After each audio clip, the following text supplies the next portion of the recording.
यांचा जो उच्च शिक्षा संवर्ग आहे महाराष्ट्र प्रदेशातला आणि प्रोग्रेसिव्ह एज्युकेशन सोसायटी पुणे यांच्या संयुक्त विद्यमाने एक अत्यंत महत्त्वपूर्ण उपक्रम आज या ठिकाणी होतो आहे।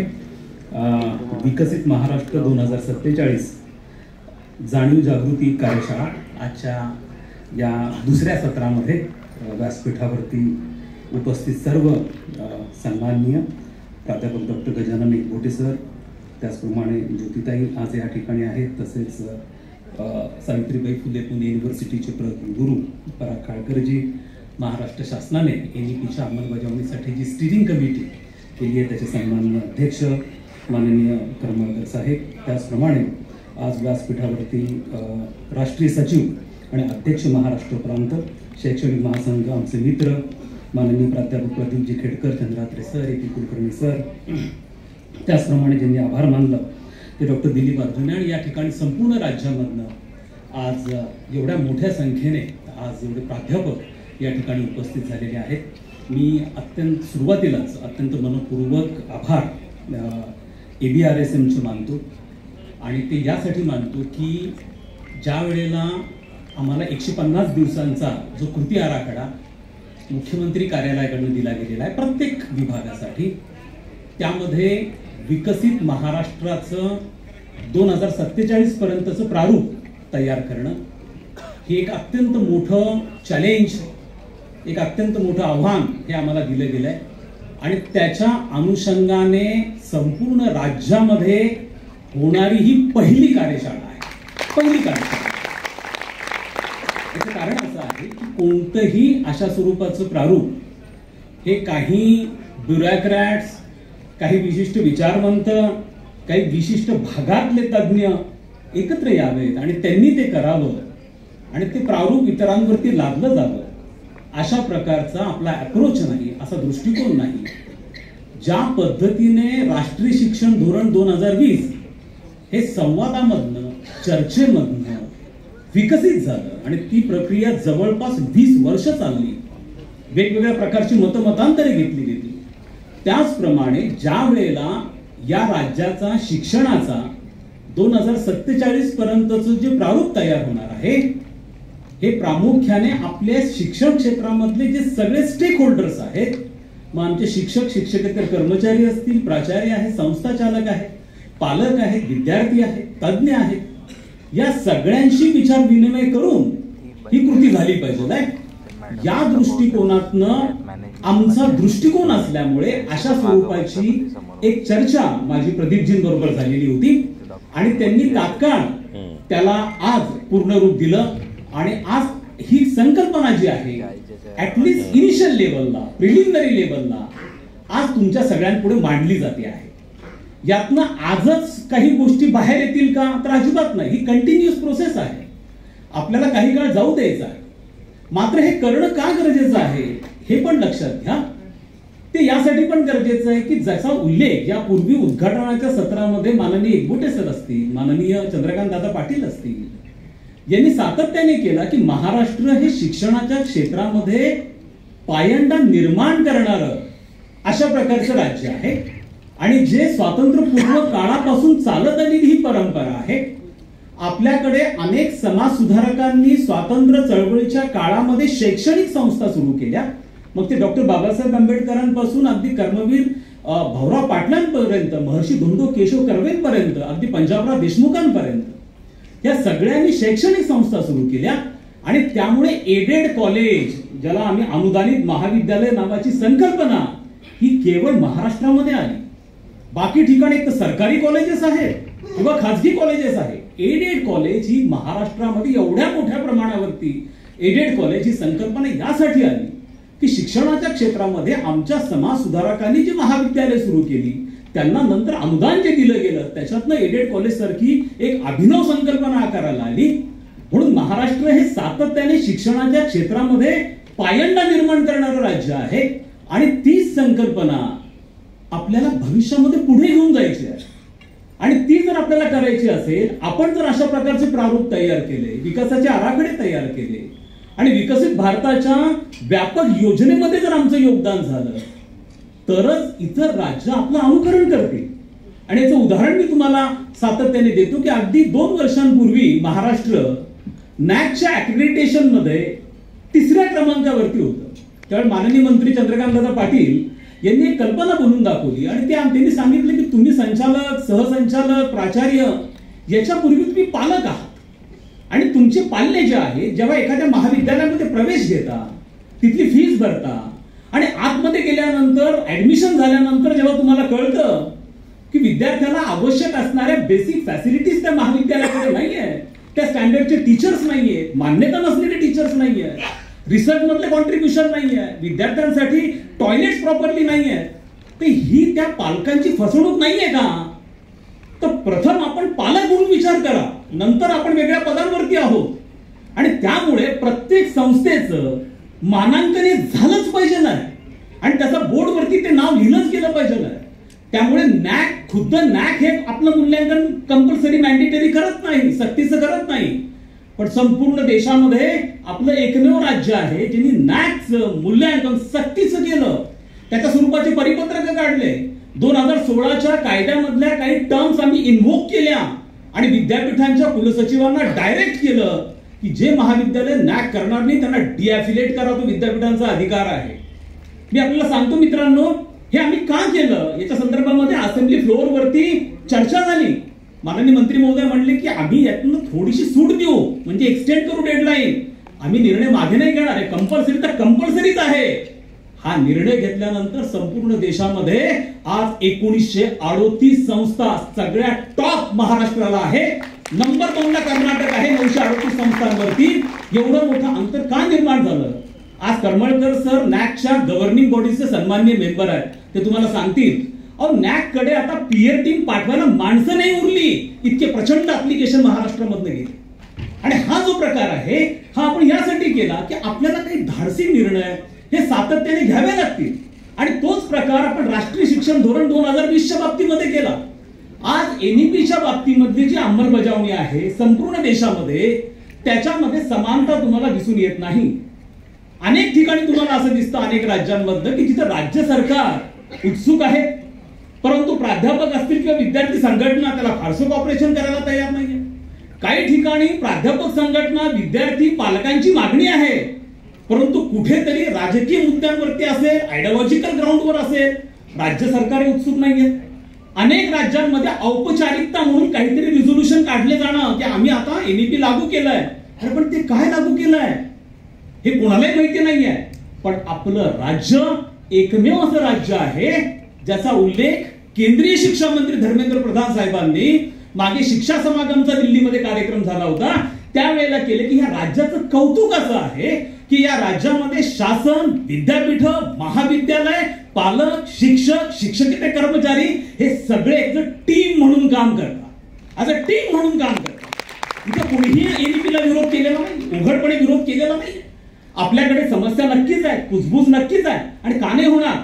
अहो 30 वर्षापूर्वी तुमचं पहिलं राष्ट्रीय शिक्षण धोरण आलं, त्याच्यानंतर त्या पठडीतनं आपण लहानाचे मोठे झालो आणि अचानक एनईपी तुमच्याकडनं एक्सपेक्ट करते की सगळ्यांमध्ये ड्रास्टिक बदल घडून आणा. यासाठी एक प्रकारचा धक्का होता. असं असतानाही आमचे सगळे प्राध्यापक बंधू भगिनी, आमची नॉन टीचिंग, आमचे प्राचार्य, आमचे संस्थाचालक कुणीही उघडपणे समोर आलं नाही की नाही आम्ही राबवणार नाही. मागण्या जरूर आहेत आणि म्हणून आम्ही पण सांगितलं की आमचं धोरण अत्यंत लवचिक आहे. आम्ही काय कोणत्या अशा प्रकारची स्टिक घेऊन बसलो नाहीये की मेजरमेंट घेऊन बसलो नाही की कोणत्या महाविद्यालयाने किती प्रमाणात कसं केलंय. आम्ही आमच्या सहसंचालकांना माननीय मंत्री महोदयांनी सांगितलं, स्पष्टपणे सांगितलं की या बाबतीमध्ये लवचिक घ्या. आपल्या सगळ्यांना एकमेकांशी संवाद करून या धोरणाचा विकास करायचा आहे. पण जर महाराष्ट्रासारख्या प्रोग्रेसिव्ह स्टेटनी एनईपी नाही राबवलं तर बाकी नॉर्थ ईस्ट मधले असतील, छत्तीसगड, झारखंड सारखे राज्य असतील, हे कोणाचं मॉडेल म्हणून स्वीकारणार? त्यामुळे केंद्राचं लक्ष आपल्याकडे आहे. नुकतंच आमचं एक डेलिगेशन, म्हणजे मी तुम्हाला एक अत्यंत उत्तम परंपरा सांगतो जी चंद्रकांतदादा पाटलांच्या काळात सुरू झाली. यापूर्वी परंपरा अशी होती की साधारणतः केंद्राकडे जर आमचं एखादं काम असेल, केंद्रीय संस्थांकडे आमचं एखादं काम असेल तर त्यावेळेला एखादा पत्रव्यवहार केला जायचा आणि वाट पाहिली जायची की त्या केंद्रीय संस्थेकडनं कधी कशा प्रकारचं उत्तर येईल. महिनो वर्ष रिस्पॉन्स नव्हता. मंत्री महोदयांचं असं म्हणणं होतं की आता पत्र नाही पाठवायचं, आपण पत्र बरोबर घेऊन जायचं. दर 3 महिन्यांनी राज्याचं डेलिगेशन केंद्रात जाईल, केंद्रीय मंत्र्यांची, केंद्रीय सचिवांची, युजीसी चेअरमनची आणि त्यानंतर ज्या सगळ्या शिक्षण क्षेत्रातल्या केंद्रीय संस्था आहेत त्यांच्याबरोबर 1 to 1 चर्चा करायची आणि आपले हे प्रश्न आहेत, हे मुद्दे आहेत, हे सोडवा आणि याच माध्यमातून तुमचा एमफिलचा प्रश्न सोडवला गेला. मला अजून आठवतं, मुंबईमध्ये युजीसीचे माजी चेअरपर्सन जगदीश कुमार साहेब आले होते आणि त्यावेळेला दादांनी, आम्ही मंत्रालयामध्ये होतो, त्यांना आम्हाला भेटायला जायचं होतं. मुंबई विद्यापीठामध्ये माझ्या अंदाजाने कॉन्व्होकेशनचा समारंभ होता आणि त्याचे ते प्रमुख पाहुणे होते. ते म्हणले आणण्यासाठी इथं आलेले आहेत, तर आपला तो एमफिलचा काय मुद्दा आहे शैलेंद्र? तर दादांना सांगितलं, दादा 25 वर्ष असलेला प्रलंबित असणारा प्रश्न आहे. 2010 मध्ये युजीसीने शेवटची सूट दिली होती. सर्व संघटनांची मागणी की अजून एकदा, ज्याला 1 टाइम वेव्हर असं म्हणतात, हे दिलं गेलं पाहिजे आहे. त्यांनी जगदीश कुमार साहेबांना, मी, रस्तोगी साहेब आणि दादा आम्ही तिघं गेलो आणि त्यांनी सांगितलं की तुम्ही एकदा आम्हाला अशा प्रकारचं वेव्हर द्या, एकदा आम्हाला सूट द्या. आमच्या प्राध्यापकांचं, अनेक प्राध्यापकांचे प्रश्न प्रलंबित आहेत. त्यावेळेला त्यांनी ही गोष्ट त्वरित मान्य केली. त्यांनी सांगितलं की माझ्या युजीसीच्या अधिकाऱ्यांबरोबर चर्चा करतो. नंतर काही दिवसांनी मनीष जोशी साहेबांचा फोन आला आणि त्यांनी सांगितलं की युजीसीनी पुन्हा एकदा तुम्हाला सूट द्यायचं मान्य केलेलं आहे, प्रस्ताव एकत्र करा आणि आमच्याकडे पाठवा. त्यानंतर मंत्री महोदयांनी धर्मेंद्र प्रधान साहेबांची भेट घेतली. पुण्यामध्येच ते आलेले होते, डेक्कन इन्स्टिट्यूटला व्हिजिट होती. त्यावेळेला त्यांनी जाणीवपूर्वक त्यांना ही गोष्ट सांगितली आणि त्यांनाही सांगितलं की हे करणं आपल्याला अत्यंत गरजेचं आहे.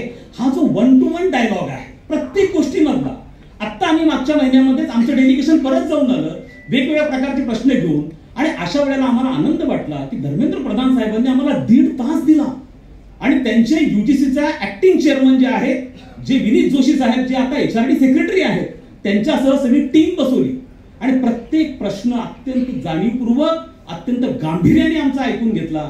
तर त्यांचं म्हणणं असं होतं की अत्यंत उत्तम पद्धतीचे प्रयोग शिक्षणाच्या क्षेत्रामध्ये हे आज महाराष्ट्रामध्ये होत आहेत. तुम्हाला कोणत्याही प्रकारची मदत लागेल ती आम्ही करायला तयार आहोत. इव्हन प्राचार्यांचा 13-14चा प्रश्न असेल, या बाबतीपासून प्रत्येक मुद्दा हा मी त्यांच्या पुढे चर्चेला आणलेला होता आणि त्यांचा अत्यंत सकारात्मक अशा प्रकारचा पॉझिटिव्ह रिस्पॉन्स आहे. नुकतंच माननीय मंत्री महोदयांनी युजीसीला आणखीन एक महत्वपूर्ण पत्र लिहिलेलं आहे आणि त्या पत्रामध्ये प्राचार्यांचा जो 13-14चा प्रश्न आहे की तो केवळ 14 हा राहावा, या दृष्टिकोनातून पहिल्यांदा राज्याच्या उच्च शिक्षण मंत्र्यांनी आपल्या लेटर हेडवरती युजीसीच्या चेअरमनला पत्र लिहिलेलं आहे. हाच प्रकार तुमच्या इथे आपल्या एमफिलच्या बाबतीमध्ये घडला. खरं तर तुम्हाला कल्पना आहे की ज्याचा उल्लेख आता केला गेला की आर्थिक दायित्व आहे. असं असताना देखील शासन सकारात्मकतेने पुढे येते. त्याचं कारण असं आहे की आम्हाला, जसं दादा आता बोलले, की आपल्याला काही लॉंग टर्म एम्स आणि ऑब्जेक्टिव्ह गाठायचे. ह्या सगळ्या गोष्टी ज्या आहेत, ह्या सगळ्या गोष्टी माध्यम म्हणून आहे. आपलं जे ध्येय आहे ते ध्येय फार वेगळ्या पद्धतीने आहे. आता आपण शिक्षणाकडे आयसोलेशन मध्ये बघू शकत नाही की हा कोणता तरी एखादा अलिप्त घटक आहे. आपलं शिक्षण क्षेत्र हे केंद्र सरकारच्या विकसित भारत या अँबिशियस प्रोजेक्टचा एक भाग आहे. पहिल्यांदा भारतामध्ये दीर्घकालीन योजना ह्या आखली गेली आहे. आजपर्यंत आपल्याकडे पंचवार्षिक योजना याचा अनुभव आपल्या सगळ्यांना आहे. आपल्याकडे पंचवार्षिक योजना आखल्या जात होतात, परंतु ज्या ज्या वेळेला एखाद्या विकसनशील देशाला विकसित देश बनायचा आहे त्या वेळेला ज्या पद्धतीने यापूर्वी चीनसह अनेक विकसित देशांनी जशा प्रकारच्या योजना आखल्या, तशा प्रकारच्या 25 वर्षाचा एक मेगा प्लॅन हा केंद्र सरकारकडून आखला गेला आणि हे 25 वर्ष म्हणजे आमच्या स्वातंत्र्याला जी 75 पूर्ण झाली आहे आणि आपण 100कडे वाटचाल करतोय. पुढची 25 वर्ष ज्याला आम्ही अमृत काळ असं म्हणतो, त्या काळामध्ये या विकसनशील भारताला, जो मिडल इन्कम ग्रुप नेशन म्हणून ओळखला जातो, त्याला विकसित कसं करता येईल आणि त्याचे 2 प्रामुख्याने उद्दिष्ट ठेवले. केवळ अर्थव्यवस्थेचा आकार, त्याचा उल्लेख आता मंत्री महोदयांनी केला, तो वाढवायचा नाही आहे. जगातली 3ऱ्या क्रमांकाची अर्थव्यवस्था बनलोय, जीडीपीचा आकार 5 ट्रिलियन केलाय, तो 10 ट्रिलियन पर्यंत जाईल. सगळ्यात महत्वाचा मुद्दा आहे की भारतीयांचा, सर्वसामान्य भारतीयांचा पर कॅपिटा इन्कम कसा वाढला आहे किंवा कसा वाढला जाईल.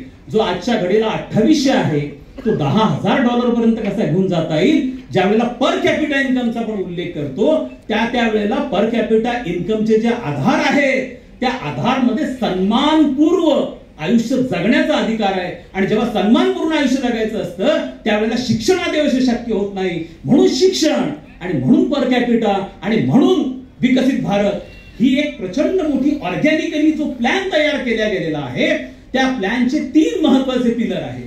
त्यातला पहिला पिलर जो साधन संपत्तीच्या विकासाचा आहे, ज्याला आम्ही इन्फ्रास्ट्रक्चर डेव्हलपमेंट म्हणतो, ज्यासाठी $1 ट्रिलियन योजना आखल्या गेल्या. दुसरा जो पिलर आहे तो म्हणजे फॉरेन डायरेक्ट इन्व्हेस्टमेंट, ज्यासाठी मिनिस्टर ऑफ एक्सटर्नल अफेअर्स काम करत आहे. आणि तिसरा जो पिलर आहे तो म्हणजे विकसित भारत, म्हणजे तुम्हाला इंडस्ट्रियल नेशन जर बनवायचं असेल, प्रॉडक्ट नेशन जर बनवायचं असेल, तर या इंडस्ट्रीसाठी, या मॅन्युफॅक्चरिंग सेक्टरसाठी ज्या प्रकारचं किमान कौशल्य असणारं मनुष्यबळ विकास करावं लागेल, त्याचं दायित्व, त्याची जबाबदारी, त्याचं उत्तरदायित्व हे शिक्षणावर.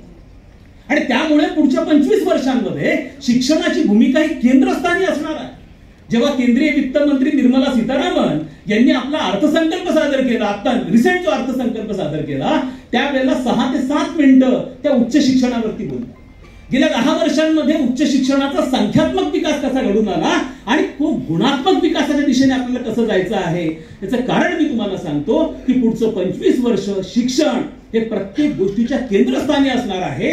हा देश जर विकसित बनला तर हा देश मिसाईल्स, डिफेन्स डेव्हलपमेंट वरती बनणार नाही, तर हा देश जर विकसित बनला तर या देशातलं जे यंग पॉप्युलेशन आहे त्याला परफॉर्मिंग ऍसेट मध्ये कन्व्हर्ट करायला आपण यशस्वी झालो की नाही, या आधारावरती हा देश विकसित बनणार आहे. त्यामुळे तुमचं आणि माझं हे नैतिक कर्तव्य आहे, हे राष्ट्रीय कर्तव्य आहे. आणि म्हणून आम्ही अत्यंत इमोशनली सगळ्यांना अपील करत असतो एनईपीच्या बाबतीमध्ये की एनईपी राबवणं हे या युवा पिढीच्या भवितव्यासाठी, या विकसित भारताच्या भवितव्यासाठी अत्यंत गरजेचं आहे. त्यामुळे तुम्हाला मला त्रास जरूर होणार आहे, अडचणी नक्की निर्माण होणार आहे, परंतु एक महत्वाचं राष्ट्रीय कर्तव्य पार पाडण्यासाठी आपल्याला हा त्रास सहन करावा लागणार आहे. हा तुमच्या, माझ्या, ह्या युवा पिढीच्या, आपल्या विषयांच्या अस्तित्वासाठी ही अत्यंत महत्वाची लढाई आहे.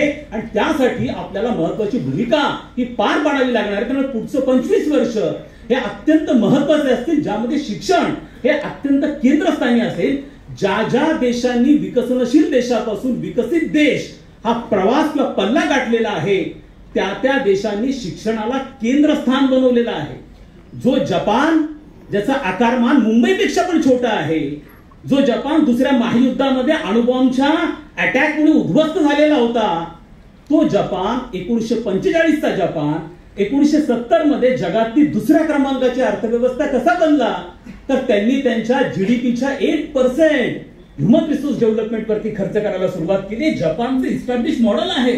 त्यामुळे अनेक देशांनी हे प्रयोग केलेले आहेत. आज भारत त्या स्वरूपाचे प्रयोग करतो आहोत आणि यासाठी आपल्या सगळ्यांचं दायित्व हे अत्यंत महत्वपूर्ण आहे. जसं आता खेडकर साहेबांनी सांगितलं की आम्ही काही युनियन सारख्या मागण्याने करणारे नाही आहोत, तर आम्ही तुमच्या राष्ट्रीय मिशन मध्ये योगदान देणारे आहोत. म्हणून मला असं वाटतं, ज्याचा उल्लेख मी अनेक व्यासपीठांवरून करत असतो, आता पुन्हा एकदा करेन की पुढच्या 25 वर्षांमध्ये आपल्या देशामध्ये शिक्षकांची भूमिका ही सीमेवरच्या सैन्याप्रमाणे असणार आहे. जर सीमेवरच्या सैन्यांनी आपल्या कर्तव्यामध्ये कशाही प्रकारची कसूर केली तर तुमच्या माझ्यासारखा सामान्य माणूस सुरक्षित राहू शकत नाही. त्याचप्रमाणे आमच्या शिक्षकांनी आपल्या कर्तव्यामध्ये कसूर केली तर हा विकसित भारताला घडवणारा विद्यार्थी हा आपल्याकडनं घडणार नाही. हे आपल्या सगळ्यांचं राष्ट्रीय कर्तव्य, नैतिक कर्तव्य. तुमच्या मागण्या जरूर आमच्याकडे घेऊन या. आपण सगळ्या ओपन आहोत, चर्चा करतो, मार्ग काढतोय. पण हे यासाठी तुमची स्वतःची इंडिव्हिज्युअल स्कोर होतील, तुमची आर्थिक परिस्थिती इम्प्रूव्ह होईल. पण आपल्याला त्यासाठी नाही, आपल्याला इंडिव्हिज्युअल स्कोर कडे जायचं नाहीये. आपल्याला टीम म्हणून आपला स्कोर वाढवायचा, आपल्याला जिंकायचा आहे. आणि म्हणून मी नेहमी सांगत आलेलो आहोत की या सगळ्या गोष्टी चर्चेतून सुटतील आहे, पण अल्टिमेट एम, ऑब्जेक्टिव्ह आपलं काय आहे त्याकडे कुठेही दुर्लक्ष करू नका. आणि म्हणून आपण विकसित महाराष्ट्राची संकल्पना आणलेली आहे. ज्या वेळेला ह्या देशाची इकॉनॉमी 5 ट्रिलियनची बने, त्यावेळेला महाराष्ट्राचं कॉन्ट्रीब्युशन 1 ट्रिलियनचं असेल. आणि मग हे कॉन्ट्रीब्युशन द्यायचं कसं, तर यासाठी आवश्यक असणारी एकूणच साधन संपत्ती शिक्षणाच्या क्षेत्रामध्ये जी आपल्याला निर्माण करायची आहे, ते अत्यंत महत्वाचं काम आपल्याला करावं लागणार आहे. आणि त्याचा उल्लेख आता एकबोटे सरांनी केला. करिक्युलम मध्ये, कंटेंट्स मध्ये कशा प्रकारच्या आपल्याला सुधारणा त्या कराव्या लागणार आहेत. अगदी 2च मिनिटं मी तुमचे घेतो. मी पुण्यासारख्या ठिकाणी आज आपण सगळेजण एकत्र आलेलो आहोत. या पुण्यामध्ये बघा, पहिले आपलं सावित्रीबाई फुले पुणे युनिव्हर्सिटी हे एकमेव अकृषी विद्यापीठ होतं. त्यानंतर याच ठिकाणी 3 अभिमत विद्यापीठ आहेत ज्यांना महाराष्ट्र शासन अनुदान देतं, ज्यामध्ये आपलं टिळक आहे, गोखले आहे आणि डेक्कन आहे. याच पुण्यामध्ये आज 32 खासगी विद्यापीठ आहेत. 32 महाराष्ट्रामध्ये एकूण 36 खासगी विद्यापीठ आहेत, त्यापैकी 32 एकट्या पुण्यामध्ये आहे. करमळकर सरांना माहिती, कारण बऱ्याचशा समित्यांचे चेअरमन हे करमळकर सरच राहिलेले आहेत खासगी विद्यापीठ येण्याच्या संदर्भामधल्या. आज तुम्हाला मी सांगतो, यापैकी मी नाव नाही घेत, परंतु अशी काही खासगी विद्यापीठ आहेत की ज्यामध्ये BA ची पदवी ही साधारणतः 48 लाख रुपयांना ऑफर केली जाते. किती? 48 लाख रुपये. सरांना कल्पना आहे, त्यामध्ये त्यांचं राहण्याचं एक्सपेन्सेस वगैरे, त्यांचे रेसिडेन्शियल कॅम्पसेस आहेत. 48 लाख असून 2 बॅचेस म्हणजे 60-60च्या 2 बॅचेस त्यांच्याकडे आहेत. 2028 ची एंट्रन्स टेस्ट 2025 मध्ये घेतली जाते. आज एका 120 जागांसाठी 10,000 ऍप्लिकेशन्स येतात. आम्हाला असेल, दादांना असेल, पूर्वी मोठमोठ्या कॉलेजेसमध्ये ऍडमिशनसाठी जसे आम्हाला फोन येतात, आता ह्या खासगी विद्यापीठांमध्ये ऍडमिशन करा म्हणून आम्हाला फोन येतात. आणि दुसरीकडे आमच्याकडे हीच BA ची पदवी. तुम्हाला कल्पना आहे, आपण आता मुलींसाठी शिक्षण हे पूर्णपणे फ्री ऑफ कॉस्ट केलेलं आहे. अदरवाईज सुद्धा आमच्या BA ची फी जी आहे 1000, 1200, 1500, 2000च्या वरती नाही आहे. पण आमच्याकडचे अनएडेड महाविद्यालय जे 2500 आहेत, त्यांची इंटेक कॅपॅसिटी 15 लाख आहे. आज 7.5 लाख देखील जागा भरल्या गेल्या. मग आम्ही पण BA देतो, ते पण BA देतात. आमच्याकडे मुलं पाठ फिरवत आहेत आणि त्यांच्याकडे 28च्या एंट्रन्सला जात आहेत. आमच्याकडे फ्री ऑफ कॉस्ट एज्युकेशन देऊन सुद्धा मुलं येत नाहीये. त्यांच्याकडे 48 लाख रुपये फी भरून मुलं जात आहेत. आपल्या सगळ्यांना आत्मपरीक्षण करण्याची गरज. का होतंय हे सगळं? हा का लोंढा तिकडे जातोय? आणि सेम प्रकार आज परदेशी विद्यापीठांच्या बाबतीमध्ये एकपोटे साहेबांनी लिहिलाय. यापूर्वी पण त्यांनी 2 लेख लिहिलेले होते या संदर्भात. माझा का धरीला परदेश नावाचा सकाळमध्ये एक लेख देखील आलेला होता आणि त्यामध्ये मी सांगितलं, मागच्या वर्षी 2024ला भारतीय पालकांनी 39,000 कोटींचं कर्ज घेतलं आपल्या मुलांना परदेशामध्ये पाठवण्यासाठी. त्या अमेरिकेला संपूर्ण परदेशी विद्यार्थ्यांकडनं जेवढा 12 अब्जचा पैसा मिळतो, त्यापैकी 7 अब्ज एकट्या भारतीयांकडनं मिळतात. का आपले विद्यार्थी देश सोडून जात आहेत? काय एवढ्या मोठ्या प्रमाणात? हे जाणारे कोण आहे? हे काय अप्पर मिडल क्लास मध्ये नाहीये.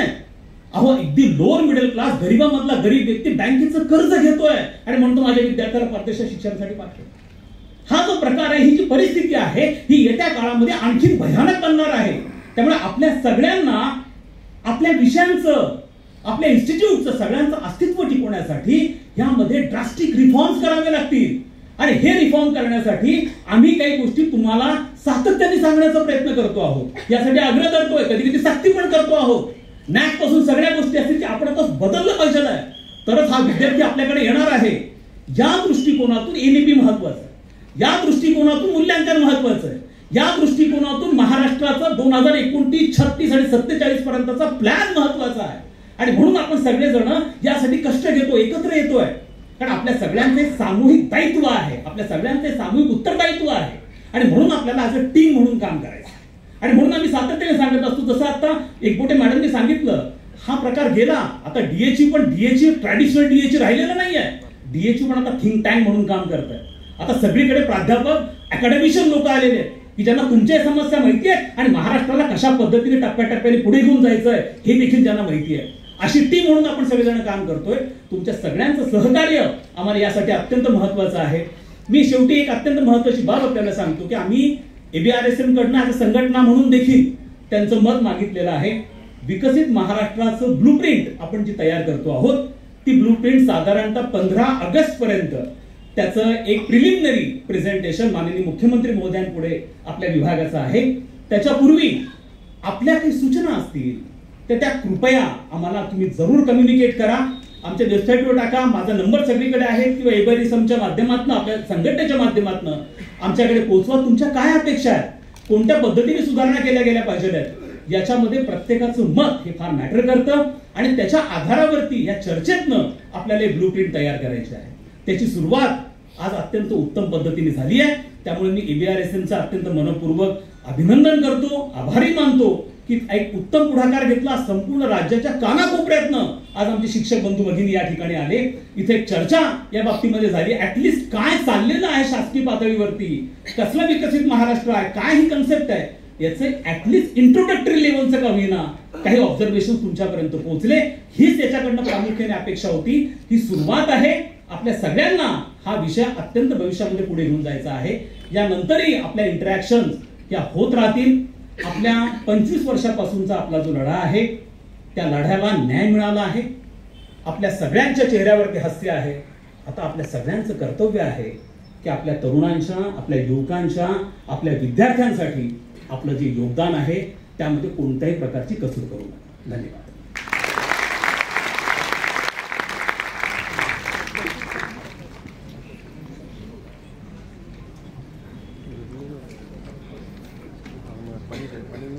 धन्यवाद देवाणकर सर.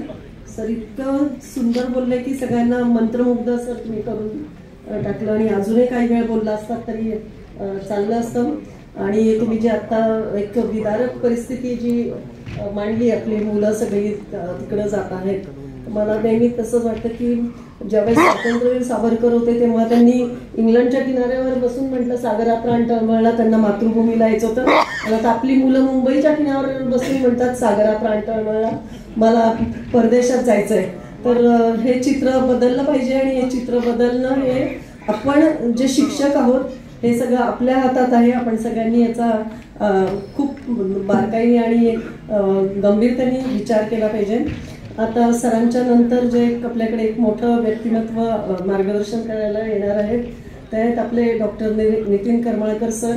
सगळ्यांना माहिती आहे पुणे विद्यापीठाचे ते माजी कुलगुरू म्हणून राहिलेले आहेत आणि अतिशय एक समृद्ध व्यक्तिमत्व म्हणून सरांचं नाव आहे. एक बहुपेडी आणि बहुपैलू असं आहे. आणि सर हे जिओ सायंटिस्ट आहेत हे पण सगळ्यांना आपल्याकडे माहिती आहे. आणि त्यांनी 2 पुणे सावित्रीबाई फुले पुणे विद्यापीठामध्ये 2 डिपार्टमेंटचं नेतृत्व केलं होतं. एक जिओलॉजी आणि दुसरं एन्व्हायरमेंटल सायन्सेस. आणि त्यांनी अध्यापनाच्या आणि संशोधनाखेरीज अनेक महत्त्वाच्या जबाबदाऱ्या या पुणे विद्यापीठामध्ये पार पाडलेल्या आहेत. आणि मला सांगायला आनंद होतो ही जी क्रेडिट सिस्टीम आहे ही सरांनी विकसित केलेली आहे. श्रेयांक पद्धती जी होती आणि जे अजूनही आपल्याला ती कळत नाहीये, पण सर मला वाटतं त्याच्यावरती सरने सांगावं. आणि जी विद्यापीठाची जी उपकेंद्र आहेत ती सुद्धा डेव्हलप करण्यासाठी सरांचं फार मोठं त्याच्यात योगदान आहे. पोस्ट डॉक्टरेट फेलोशिप पण सरांच्याच मार्गदर्शनाखाली सुरू झाली आहे.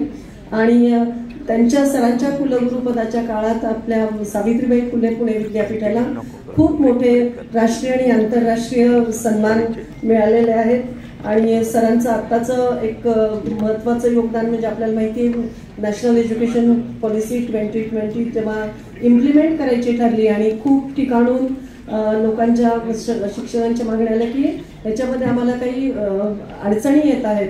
तर त्याच्यासाठी महाराष्ट्र शासनाने जे एक सुकाणू समिती नेमली होती त्याचे अध्यक्ष म्हणून सर काम करतात. आणि अतिशय सुंदर पद्धतीने अतिशय कार्यक्षम पद्धतीने ते तो सगळा कार्यभार हाताळत आहेत. आणि विकसित महाराष्ट्र 2047 याच्याबद्दल मार्गदर्शन करण्यासाठी सर आता आपल्याला येतील आणि मी सरांना इथे सन्मानपूर्वक आमंत्रित करते.